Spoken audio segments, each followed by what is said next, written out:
Okay, my name is Tina, and today we are going to learn about ways to find happiness in our marriage. So, I thought I will start out by telling you my story and how I got to where I am in my marriage and as a life coach. And I'm also going to share with you some of the biggest tips that I learned along the way for being the best wife that I can be and what my husband needs. And finally, I will leave some time for Q&A. So there is a little chat button at the bottom of your computer. If you do have a question, you can certainly let me know, and I will get going now. So something I think that we all really realize is that our stories dictate how we come into our marriage. So for me, the childhood that I grew up in, my parents got divorced when I was 10 years old. So that really affects my view of marriage and made me very scared of divorce because it was difficult. And I was the oldest of three children.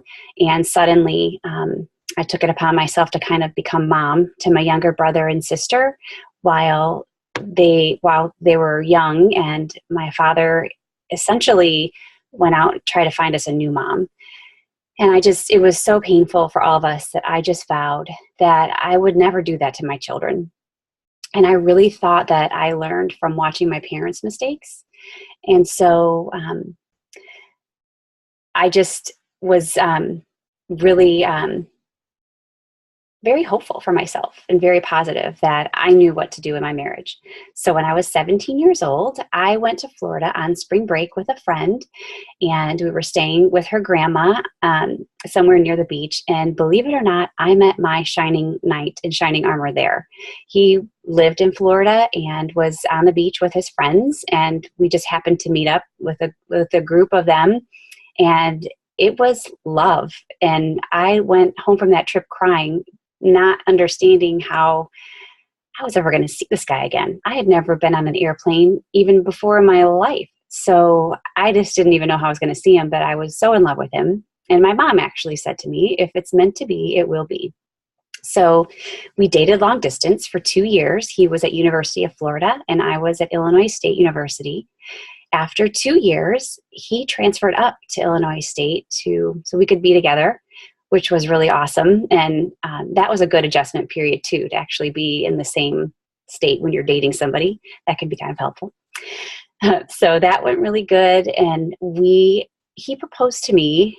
I referred to him as my knight in shining armor. And this is no joke. He proposed to me in a castle. It was actually a hotel, the Jumers Hotel in Peoria, Illinois. It looks like a castle. So, I mean, really, if I were writing my story, this would just be so beautiful. And we got married in 1995, and we both made the decision then that we would move to Florida to start our life. I had had enough of the Chicago cold, and I loved Florida. And my family dynamics were very stressful with having divorced parents and, splitting this and splitting that. And they didn't get along very well. So it really felt better to me just to go away. And I didn't want my kids a part of that kind of nastiness or drama either. So we moved to Florida and started our careers in our life.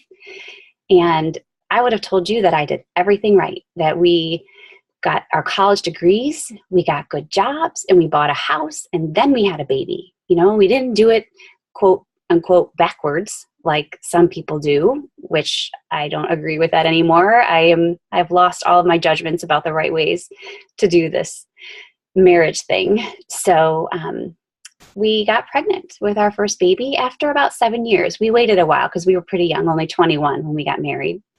And after our first child was born, I wanted to be a stay-at-home mom, but it just didn't seem financially that we could afford to do that. But when there was only 1 month left of my maternity leave, I realized that I couldn't leave this baby in daycare for 10 hours a day. It would have been a long day. So I started freelance work from home. My career was public relations, so that's pretty easy to do from home, just writing articles for different companies and magazines and things like that. So that's what I did, and I was really successful at it. But being a mom was just so much harder than I thought, and trying to juggle my career and being a mom was really challenging. And I think like most moms, I was very frustrated with what I felt was always the unfair division of labor in the house. But, that's how it goes. And eventually our second baby came along, and she was a little girl. And so that for me was really hard. If I were to write a book about parenting, it would be something like, I was a really good mom until I had 2 kids. That's kind of when all my patience went out the window and things got really, really hard for me, because I think that I was trying to please 2 children at one time, which is not humanly possible. So I had a lot of self-inflicted stress from that. And on top of that, to make that more stressful, my husband decided to go back and get his MBA, which of course was, a great thing to do for his career, but that pretty much made me a single mom. And, he was working, he was at home studying weekends. I just have these visions of him sitting at the kitchen table studying, and that was what he had to do to get good grades. And so I was pretty miserable. And I remember more than one morning, I would get up early because I wanted to exercise before my husband left for work so I could get that done. And I just remember sitting in the dark at like 5 o'clock in the morning, trying to get dressed and thinking, God, I don't know if I can do this today. I was just so miserable. I didn't know where I was going to pull the energy from. I just didn't know how I was going to do it. And I didn't really realize it, but I wasn't the only miserable one. My husband was also miserable. I just didn't realize it. I mean, I would have said that our marriage was good. I did, aside from him being very busy with his MBA, I didn't know, he was starting to become unhappy in our marriage. And I think our priorities were in the wrong place. And that does happen a lot with parents with small children. And then when you throw an MBA on top of it, it creates a lot of stress. So I didn't really realize, but we were both just growing, I think, in resentment toward one another. And I was doing my best to survive as a single mom, pretty much, But it was right around this time where I was given a story assignment to write for one of my clients that was called New Year, New You. And my job was to interview life coaches to find out how they can teach moms how to get everything done that you need to get done, but still have time for you and energy for you. And so one of the life coaches that I interviewed, I was so taken aback with her story and her triumphs. And I hired her, and we started a coaching relationship as a result of that, because I really saw that I needed some help. I had a lot of things wrong. So working with her just helped me learn how to take care of myself so that I could be the best version of myself for my family. I think that's something a lot of moms are really afraid to do, especially when we're trying to work, because it's not just that we have to take care of our children, but we're trying to work and meet all the demands of the laundry and the grocery shopping and being pleasant and getting sleep. And so many of those things go out the window. So working with this coach, I was really figuring things out better and taking better care of myself, which actually gave me more energy for everything that I needed to do.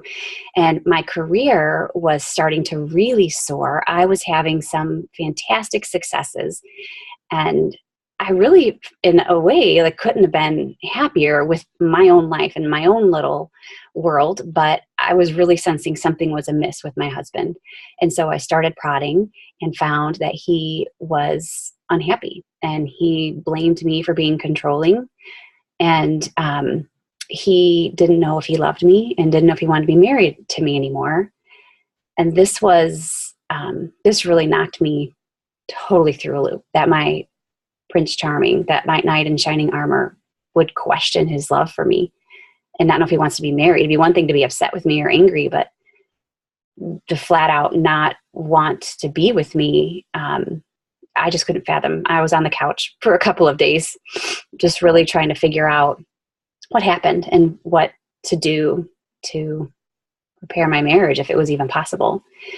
And we went back and forth for a couple of weeks, with him living at home, trying to talk it out. And I actually asked him if he would consider working with a life coach as well. I was working with mine, and she was really helping me through it. And so he agreed to work with a life coach too. And that was really great, because now he was going to learn about taking better care of himself, because truly fathers sacrifice a lot for their family to be usually the breadwinner. And going through his MBA, that wasn't easy on him either. And then to have me so dissatisfied all the time that he wasn't doing enough for me, when really in his mind, everything he was doing was for me. So he just felt like he could never please me. And that's because that's kind of how it came out of my mouth. So fortunately, there was one day where he came home and said he wanted to move out of the house for about a month to be alone and think about what he wanted to do for our future. And I really hated that idea. As a mother with a 3-year-old and a 6-year-old, I wanted us to stay together. And I didn't understand why he felt the need to completely remove himself from our home when that would hurt our children. I didn't want my children wondering what happened to their dad and to have that heartache that I had. My mom is the one that moved out, and I know the heartache. I did not want my kids to go through this, but he was insistent that it was the right thing to do.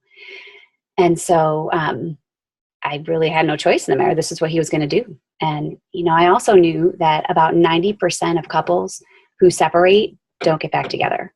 So that's a pretty staggering number. And I really didn't think that he was coming back. I really didn't. So I pretty much at that point, I thought it was done. And I went and got an attorney just so I knew my rights and how to take care of myself and my kids. And I got a counselor for the kids to help them deal with it and help me know how to be there for them. And the other thing that I really did was my faith really kind of started and kicked in there, that I just realized that all this time I had unknowingly put so much pressure on my husband in my own mind to be my rock. He saved me from my family, and that's really a lot of pressure to put on one person. And I learned that really God's the only person in this world who could take that kind of pressure. So I had to learn to develop that relationship so that I could free my husband from that burden and that responsibility. And so after he moved out, I made a decision that no matter what happened to my marriage, I was going to be better because of it. I believe we have a choice in life. When really hard things happen, we can choose to become bitter or we can choose to become better. And I chose better. I didn't want to waste one single day with my kids. I didn't want to miss their firsts of anything or their attention. So that was the attitude that I took. And I know that's not an easy attitude for everyone to take on, but that, I believe, is one of the big keys in life. So while my husband was gone, honestly, I didn't know if he was partying or if he was praying or, trying to really sort through things. I didn't really have much of an idea. It was really hard. But believe it or not, after about 2 weeks of him being gone, he approached me and said, I think that I want to work on our marriage. So that was, I was kind of skeptical, but of course happy. And we decided that he would still stay in the hotel for the full month that he originally kind of thought he would, and that we would start working on it slowly.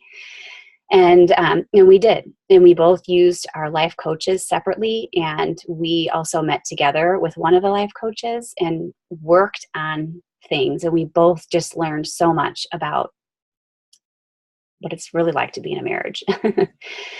And I really want to share some of the things that we learned with you, that I learned with you, because part of what I learned is, as a woman, we have so much power to create a happy relationship. That this is our power because we're women, because we are relationship people, and our husbands are generally not. And so I've got a few of the most important tips that I wanted to share with you. So the first thing that I learned was that our love is not enough for our husband. There's a survey done by Shanti Feldhahn. She is a writer and an author. And her survey revealed that 3/4 of men would rather feel unloved and alone than inadequate and disrespected. That's a huge statistic. So anytime we tell our husband that we disagree with what they're doing, or, you're doing it wrong, or why don't you do it this way, we're disrespecting them. And it's not to say that we can never disagree, but I was making a very big mistake in how I was going about that and doing that. And I was like picking every battle instead of choosing battles. And I just learned that they're pretty sensitive beneath that big, tough exterior, and they need a lot of TLC. And it's really important for us as women to respect our husbands for who they are and to let them be who they are. And that leads me into the second thing that I learned. A very big mistake that I made is that I didn't understand when we take the vow and to become one when we get married. That's not literal. I think part of why I made that mistake is because of my parents' divorce. So I saw them separate, and I saw what separate lives does to people, and I didn't want that to happen in my house.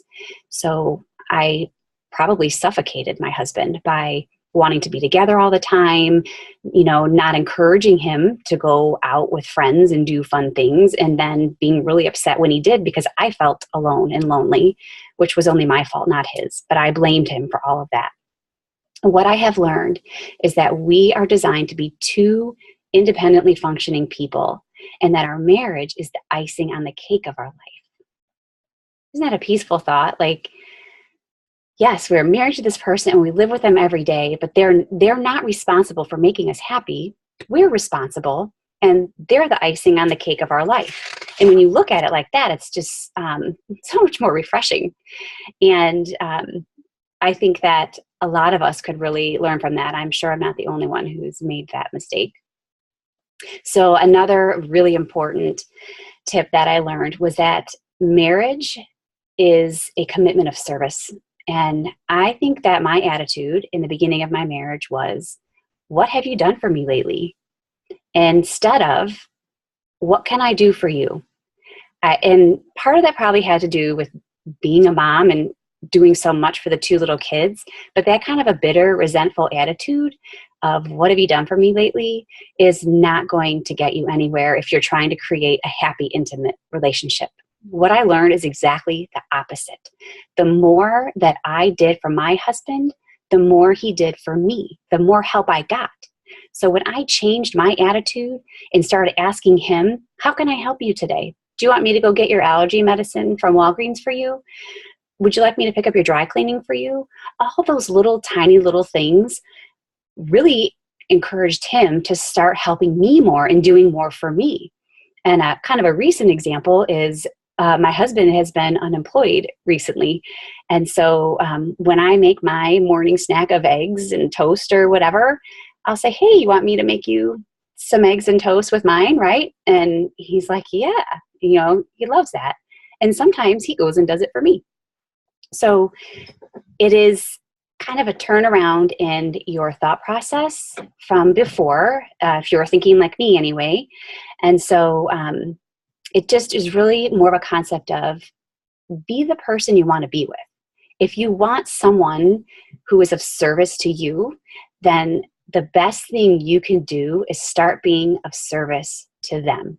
And that's what I had to start doing for my husband. Even though, like I said earlier, I was feeling like I was carrying the brunt of all of the work. Once I started having an attitude of service to my husband, it really started making a big difference in our marriage. So another big lesson I learned is that men need a recreational partner. And I think a lot of us women, we don't want to watch football with our husbands. We don't want to watch the hockey. I'm in the middle on those things. I do enjoy doing those things with my husband. But men, in order to bond with men, it's different than women. Women, we like to sit in front of each other, face to face, and talk. Men prefer to bond with their woman or their guy friends by doing something side by side. So if you want to have a meaningful conversation with your husband, it would be better to maybe go out for a walk and have a talk, then say, we need to talk. Those are like the most dreaded words for any husband. So going walking, or when my husband and I were repairing our relationship, I started doing a lot of things that I had never done before, like going fishing with him. I wasn't really crazy about gross bait and smelly, stinky fish, but he loved doing it. And he wanted to share that with me, but I just wasn't open to it before. And now that I think about it, it's kind of rude. So we started doing more things like that. He likes to go to like the shooting range. And so I went to the shooting range with him. And then we had this crazy idea to go get tattoos. And he got one, but I chickened out at the last minute. But I was there while he got his. So, I would encourage you to look for opportunities to be recreational with your spouse. Here's something big that I learned too. I think so many of us women, we don't do it on purpose, but we need to make our homes a safe place for our husband to land at the end of the day. They go off into the work world and they're like slaying dragons for our families. And they come home, and the first thing we do is jump on them because we need them to do this or do that or take this child there or whatever it is that we need them to do, instead of greeting them with love. We had a time in our house where my husband actually said, I come home and you guys don't even stop what you're doing. You don't even come over and say hello or give me a hug or anything. That was really eye-opening because he just went to work for our family all day, and he came home and we just acted like nothing happened. That's really sad. So I actually had to teach my children that we will greet daddy when he comes home. We will stop what we're doing and we will greet him. And we're not perfect. We don't do it right every day, but it's really important to let your husband know that you appreciate and recognize that you noticed he was gone during the day. So that was a big thing. Here's a really helpful one, and so easy to make mistakes on this one. Always assume the best of your husband. I think it's so easy when they do something that hurts our feelings or makes us angry. Our first thought is, he should know better. He should know what I'm thinking. He should know what I like. And I have really experienced and learned in the research that also Shaunti Feldhahn has conducted. They have a logical explanation for almost everything they do. They think through it. They just think through it different, and that's okay. And so 99% of the time, your husband probably didn't mean to hurt your feelings or be forgetful or what we might think is rude. And we really create a nice atmosphere of happiness and love when we're assuming the best of our husband. It doesn't mean you can't ask him why he did something. I'm just remembering this story from this book where a husband was out in the backyard doing some work, and he walked in and noticed his shoes were muddy. And so he grabbed a dish towel and started wiping his shoes off with a dish towel. And his wife walked in and was mortified. In her mind, she's thinking, what in the world are you doing? That is my good dish towel, and you're wiping mud off your shoes with it. And she was really angry with him. But in his mind, that was the best solution. He said he knew that dish towel was on its way out anyway, that it was one of the older ones, and that instead of taking the shoes off or whatever, in his mind, it was most logical just to wipe them off with a towel. And, I guess, she didn't really like it. That's not how she would have done it. But he wasn't thinking, I'm going to make my wife angry and ruin a dish towel. He really wasn't thinking that. He thought the dish towel was on the way out anyway. So that's something, especially I think when parenting comes along, women and men parent differently. And sometimes we can get pretty maybe confused or upset by the way that our husband parents, but there's usually a good reason. And so assuming the best and giving him the benefit of the doubt was something really big that I learned. So another, I think this is the final point, is to cultivate an attitude of gratitude. Think of your husband like a puppy. I don't feel like puppies, or maybe, but they need to be thanked often and lavishly. It helps them feel appreciated and respected. This is important for almost every man. In fact, according to the research that author Shaunti Feldhahn has conducted, when a man hears his wife say, "Thank you for taking out the trash," that is the emotional equivalent of him saying, "I love you" to her.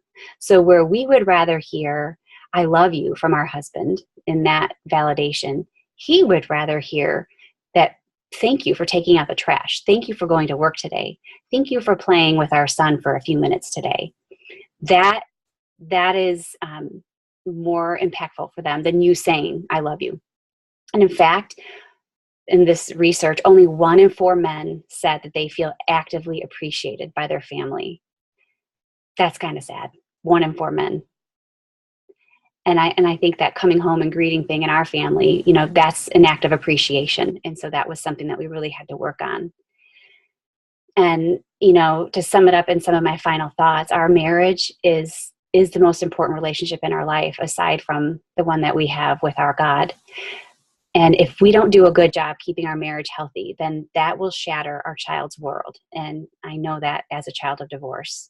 And I just think if it's at all possible that we save our marriages, that we do that. But when I say that, I don't mean we suffer through an unhappy marriage. I mean that we do whatever we can to have the best marriage possible. And we know that marriage is not this happily ever after that we see on TV. You know, it is a commitment, and it's dedication, and it's service to the other. And I think that our marriages are designed to grow us into the people that we are designed to be. And that's because we have to learn so much. So, you know, for my husband and I, we worked a lot on our marriage, and all of that happened over 6 years ago. And so certainly, you know, marriage isn't perfect, but we're so much happier than we were, and we really work on it. And that's why I became a life coach, because I learned so much going through all of these experiences that I wanted to share it with other women who might be on a similar journey. And that's what I do as a coach. I meet with my clients weekly, and they come to the meeting with their problems and their challenges that we're having, and we talk through it, and we learn, and we share teachings, and then they go back into their marriage for a week and work on things and try to make improvements. And my coaches, or my clients, excuse me, all are working very diligently and seeing many improvements, and just opens their eyes to things that they really weren't thinking of before. I meet clients both in person and on the phone, and or over like a Skype or something. And I offer one-on-one coaching, and also I'm working on creating a marriage mastermind group on the second and fourth Tuesday of the month, where in a forum like this, we would get together with several women who are all working toward having a happier marriage and sharing our best practices. You know, it's something that I want to be a very positive place, not a place that we come to just complain about our husbands, but we really just have to flip our attitude and say, what can I do to be the best version of me today in my marriage and in my life? And how can I best serve my husband? And I think we can really all help one another a lot that way, when we're really working on helping and being the best version of ourselves. So that's the bulk of the prepared talk that I have today. And I would love to open it up to questions if you have any.